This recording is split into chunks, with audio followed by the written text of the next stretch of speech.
girl's dark discovery about her Girl Scout cookies sends her on a bold mission.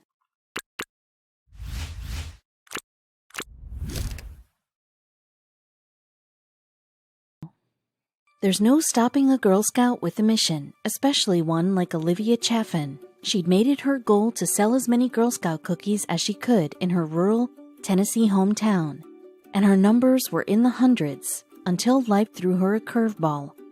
The astute 11-year-old had discovered a disturbing secret behind the snack's production, and she set out on a new mission to stop the damage before it was too late. Chaffin, pictured at left here, took business seriously, earning an elite badge for selling over 600 boxes of cookies. That meant more than $3,000 in sales for her troop, and she wore the honor with pride until one day at school. Her class was learning about harmful food ingredients, and it piqued Chaffin's interest. She wondered what really went into her Thin Mints and tagalongs. Were there additives in there that would harm humans or the environment? When she got home, she skimmed the labels for ingredients, but their wording seemed misleading. Some of the ingredients were unsurprising, like flour and sugar. However, one ingredient, vaguely named vegetable shortening, came with an unsettling description: palm and/or partially hydrogenated palm kernel oils. Chaffin remembered palm oil being mentioned in class, but her teacher had omitted some troubling details. Below the ingredients list, the side of the package bore a certified sustainable mark. The words were joined by an emblem of an oil palm tree. That's a good sign, thought Chaffin, remembering her class lesson. But then another word made her frown. In all caps, she spotted the word mixed. Her teacher hadn't gone over what that meant. On a hunch, Chaffin visited an online trademark database, and after a few clicks, she found a carefully worded explanation. It was beginning to look like sustainable wasn't entirely the truth. According to the website, there were two types of palm oil trademarks, one for products containing certified palm oil, and another for products containing a mix of certified and conventional palm oil. When Chaffin searched the origin of conventional palm oil, she learned the grim reality. The mixed oil in her cookies was coming from Indonesia and Malaysia, two Southeast Asian countries that provide 85% of the world's vegetable oil. However, their oil production labor laws are heavily criticized. Chaffin, who comes from a family of farmers, was deeply disturbed by the details of the Asian farmers' working conditions, particularly when it came to children. According to the Associated Press, tens of thousands of children had been forced to drop out of school to work on palm oil plantations, helping their families make ends meet. With no guarantee of pay and without ever getting a chance to taste the very products they helped create, child workers suffer under horrendous conditions. For instance, 10-year-old Ima had to quit school in 3rd grade to work alongside her family on the plantation. She spends 12 hours a day in the sun, gathering pesticide-covered kernels with her bare hands. Her fingers bleed from their sharp edges, and her feet, protected only by flip-flops, are often stung by scorpions. Ima cried as she talked about her plans for the future. "I'm dreaming one day I can go back to school," says Ima, who wants to be a doctor someday. However, with her family making less than $5 per day, the cost of one box of Girl Scout cookies, her chances remain slim. The governments of Indonesia and Malaysia are quick to suppress child labor accusations too. Products labeled palm oil free or sustainable palm oil are banned in Southeast Asia stores. With the palm oil industry churning $65 billion in profits, officials openly praise it, referring to the oil as God's gift. Fighting them would be nearly impossible, but Chaffin wanted to try. She laid out her position clearly. While she was selling boxes of cookies by the hundreds, children across the world were being forced to give up their education to work hard, manual labor for those cookies. How could an institution like the Girl Scouts affiliate with this violation of human rights? Chaffin pressed them for a response. But Girl Scouts leadership didn't respond.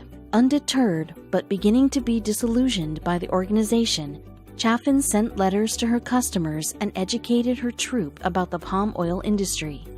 She convinced many of them to stop sales. However, it would take nearly 3 years before she finally got the Girl Scouts' attention. By age 14, Chaffin had gone from earning badges to demanding accountability. "The cookies deceive a lot of people," says Olivia. "People think it's sustainable, but it isn't." She started an online petition and was quickly flooded with support. Still, the Girl Scouts refused to comment. That is, until an investigation was launched. In December 2020, the Associated Press published a massive probe of the Girl Scouts' involvement in the palm oil industry. They found that the organization, which made $800 million each year on cookies alone, had remained silent on an issue they'd known about for over a decade. Turns out Chaffin hadn't been the first to sound the alarm. Around the time Olivia was born, 2 Girl Scouts from Michigan were also expressing their concern about the palm oil industry. On top of human rights violations, they were worried about the well-being of rainforests and the animals living within. How did the Girl Scouts respond? To avoid backlash, they linked up with the RSPO, the Roundtable on Sustainable Palm Oil, which provided the green tree trademark that caught Chaffin's attention years later. The logo was meant to assure customers that products contained 100% sustainable palm oil. But as Chaffin discovered, sustainable only covered the environment, not people. The RSPO promise doesn't mean that the palm oil is free of child labor or other abuses, says Robin Averbach from the Rainforest Action Network. It has simply become a tool for greenwashing. With the AP's investigation making headlines, the Girl Scouts finally gave the public a response.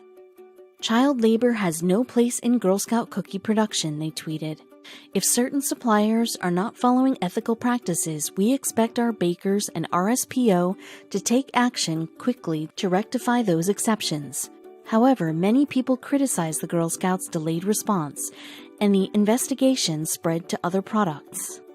Now the consumer concern is rising about all products containing mixed palm oil. Chaffin knows she made the right call.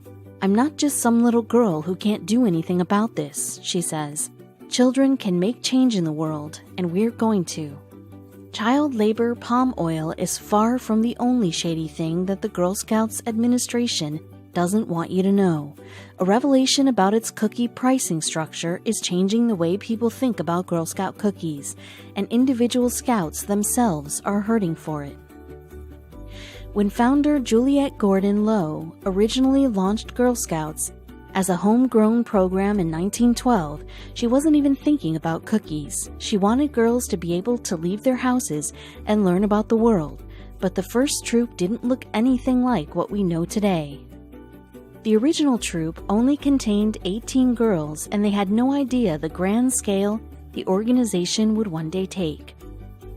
Currently, there are an astounding 2.5 million Girl Scouts in the United States, and it seems that as the organization expanded, it started to prioritize profit over values. Their famous cookies didn't come along until a little later. The first troop to whip up the yummy confections sold them in bake sales out of their Oklahoma school cafeterias, but they hadn't yet reached their iconic status.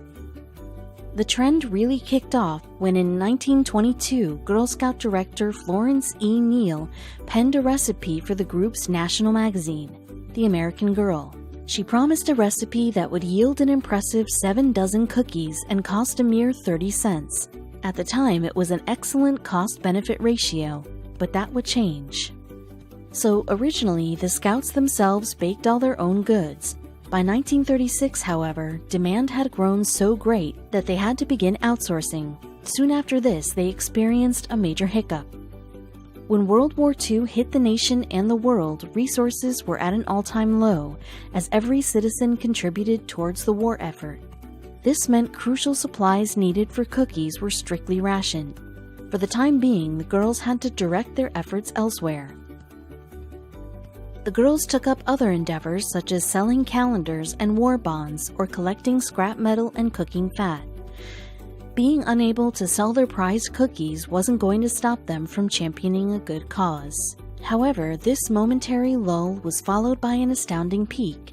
By 1946, the cookies were back in business, and 2 years later, the program had its maximum amount of bakeries ever used, 29.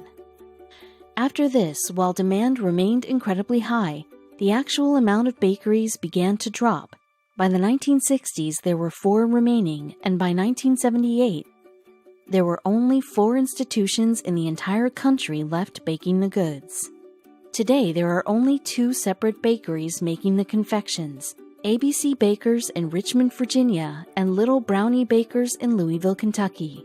Both have been around for decades. However, a few discrepancies have led to a somewhat concerning problem. Not all cookies are made alike, leading to stark differences between the 2 distributors.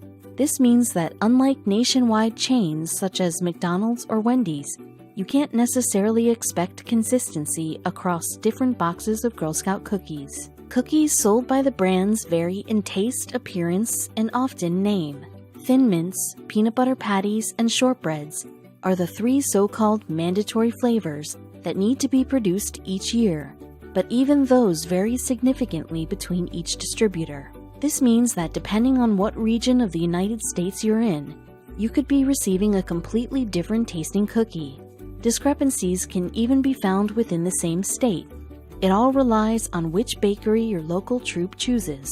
For example, ABC's Thin Mints are quite crunchy and lean toward being more chocolatey in terms of flavor profile, while Little Brownie's rendition contains more chocolate, but also includes unique peppermint undertones. However, fluctuations in product taste and consistency are far from the only controversies plaguing the Girl Scouts. Some of them even have roots that echo back to the program's founding over 100 years ago. For years, young troops of Girl Scouts loved to go back to where it all started in order to sell their signature snacks. They would sell goods outside of the home of the original founder, which is now a historic national landmark. Some didn't like this. Certain locals labeled the activities public peddling, a technically illegal activity. Although there was much dispute among local leaders, ultimately the Scouts were forced to cease their vending. However, ultimately, after the story made national news, adjusted legislation came out that reinstated the girls' right to sell their goods at the location, with one stipulation: they couldn't block the sidewalk. Another buzz surrounding the program stemmed from a concern for the girls themselves and about how much they were actually benefiting from all the hard work they put into pushing their well-meaning goods. The Scouts' website claims that all proceeds from the popular cookies go straight to purposes that support the troops. However, this isn't exactly the case. In 2014, CBS Minnesota did a breakdown of where sales from each individual box go. Their results showed that 27% of the proceeds from each box went to production costs, 19% to the Scouts volunteer program, 15% to Girl Scouts camps, 12% to leadership programs, and 6% to local administrations. This leaves a less than impressive 21% going straight to the local troop. Even more concerning than the breakdown of where Girl Scout money actually goes is the controversy surrounding one of the main ingredients involved in crafting the delicious sweets. Palm oil is a versatile oil that is found in many recipes and, indeed, utilized by many major food corporations in their goods. Although relatively widespread, this ingredient poses a major problem for one tragic reason.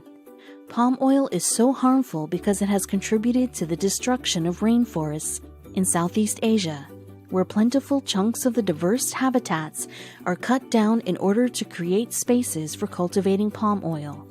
On a national level, Girl Scouts have refused to stop using the ingredient, saying that, for the time being, it enhances the quality of their cookies too much to be removed. Leadership has responded to questions with careful sidesteps and evasion. However, this has not stopped the fearless Scouts themselves from fighting back against the harmful practice employed by their overheads. They have engaged in protests and boycotts across the country and are trying to make their voices heard. While the Girl Scouts have had their fair share of controversy, they're not the only group with their backs to the wall. Leadership at the Boy Scouts of America recently came under fire for their handling of their brightest pupil. Being a Boy Scout meant the world to 15-year-old Logan Blythe. Over the course of his scouting career, he had achieved the level of Tiger Cub, Wolf, Bear, and Webelow. These were all accomplishments any member would be proud to attain. Logan's parents, Chad and Diane, never missed an opportunity to tell their son how proud they were. After all, Logan had Down syndrome, which made everyday tasks difficult. Even so, Logan had been involved with the Boy Scouts for 4 years, and he loved every day he was active. He entered the Scouts as a way to make new friends when his family moved from their hometown in Illinois to Utah. One of the reasons why Chad and Diane supported Logan's decision to join the Boy Scouts was because the organization was super inclusive, and they were willing to work with Logan despite his disability. Not every group would lend that hand. In fact, Chad, Diane, and Logan were involved in Utah's Church of Jesus Christ of Latter-day Saints, which provided them with a feeling of belonging, but made it impossible for Logan to achieve many of the church's rites of passage. But from the day he took the Scout's oath, Logan had his eyes set on moving up ranks as high as he could, proving to everyone he could earn any badge, and he was certainly on track to do so.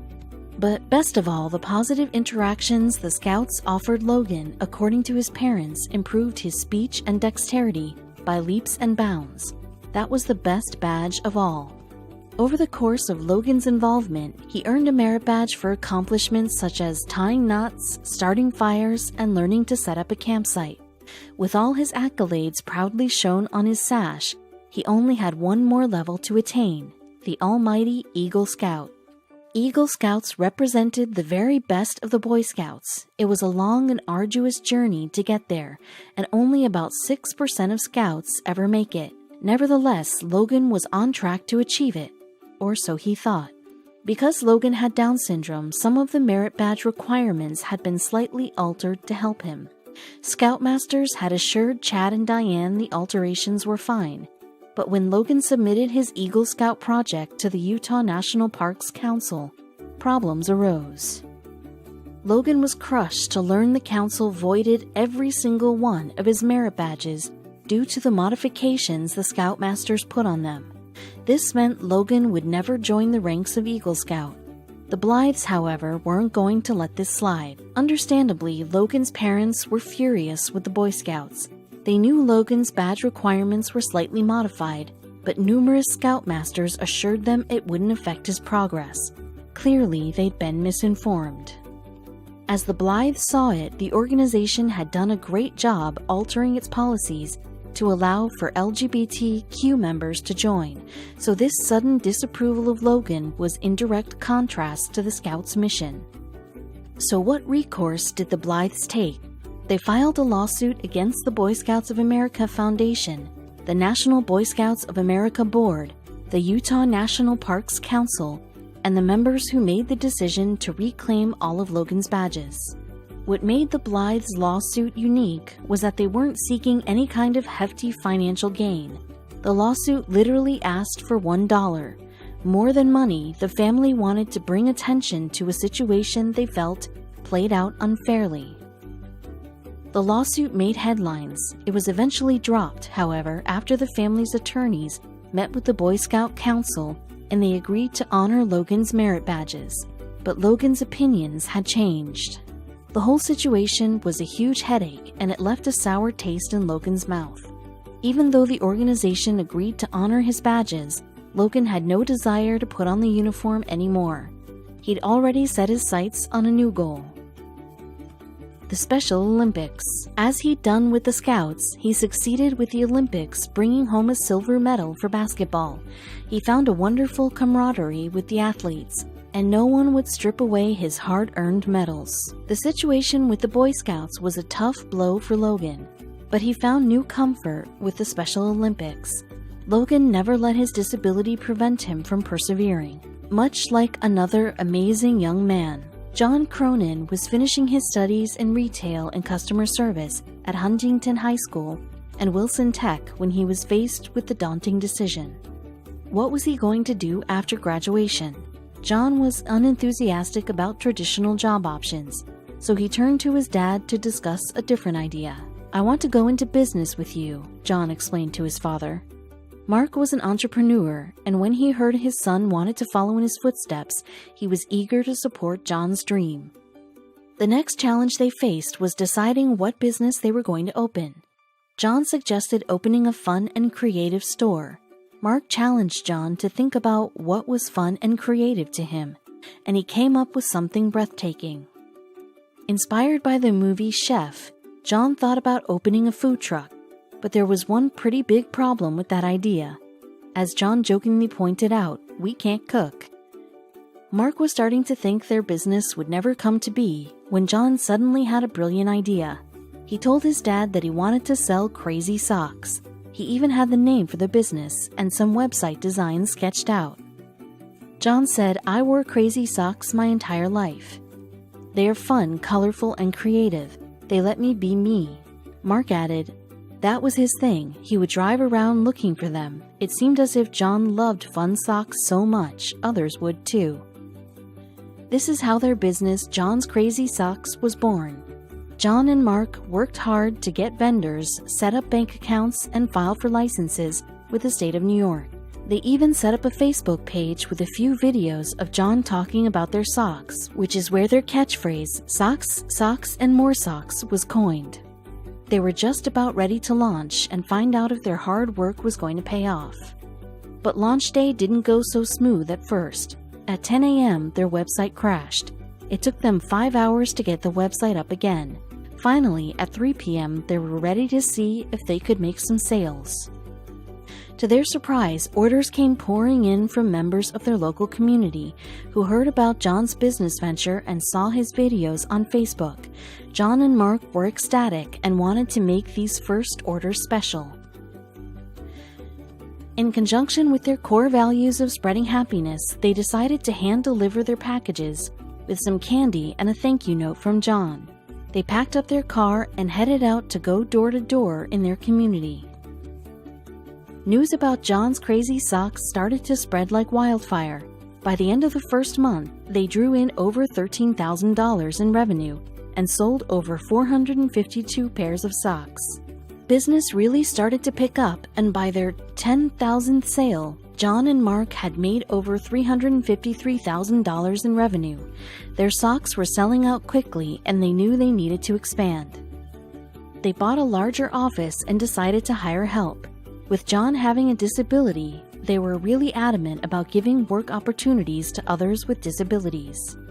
They also pledged 5% of their earnings to the Special Olympics, in which John is training to compete in for snowshoeing. Their mission is about so much more than socks. It's about changing lives. John and Mark are extremely dedicated to this inspiring business. They invite schools and work groups to the office for tours, travel to conferences to speak, and advocate for law reform dealing with disabled workers in the workforce. In just 1 year, John's Crazy Socks have sold over 42,000 orders and made $1.7 million in revenue. They offer 1,500 different sock designs and are always making more. Their business logo even earned a coveted spotlight appearance on the NASDAQ Tower in Times Square, the heart of Manhattan, proving that hard work and dedication really pays off. With the success of John's Crazy Socks, John has been able to build a successful life, doing something he completely loves. He said, "I have Down syndrome, but it never holds me back."